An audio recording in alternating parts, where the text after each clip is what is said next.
मी आपल्या झटपट कार्यशैलीबद्दल आम्ही ऐकून होतो, आम्ही लांबून दुरून बघायचो आजभर, पण मात्र एवढ्या झटपट तुम्ही मला सांगा, शनिवारी माझा प्रवेश पक्षामध्ये झाला,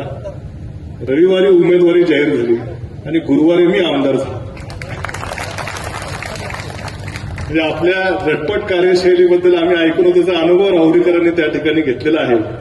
आणि निवडणुकीची देखील मी आपल्या सर्वांना, या ठिकाणी उपस्थित असलेल्या सर्वांना आवर्जून सांगू इच्छितो की तिकीट मिळण्यापासून पुढच्या अर्ज भरण्याची प्रक्रिया असेल आणि अर्ज काढण्याचा दिवस असेल तो तुम्ही टीव्हीवरती बघितला असेल. या सर्व प्रक्रियेमध्ये सर्वात सिंहाचा वाटा कुणी उचलला असेल तर तो आदरणीय विखे पाटील साहेबांनी उचललेला आहे, हे आपण सर्वांनी बघितलेलं आहे. खरं 5 वर्ष विधानसभेमध्ये मी होतो, आता मी पुन्हा आलो, विधानसभेत नाही पण विधान परिषदेत आलो आणि मला खात्री आहे की ही जी संधी साहेब आपण मला या ठिकाणी दिलेली आहे, या संधीच्या रूपानं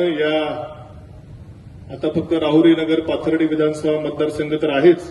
परंतु जिल्ह्यातल्या स्थानिक स्वराज्य संस्थांचे देखील प्रश्न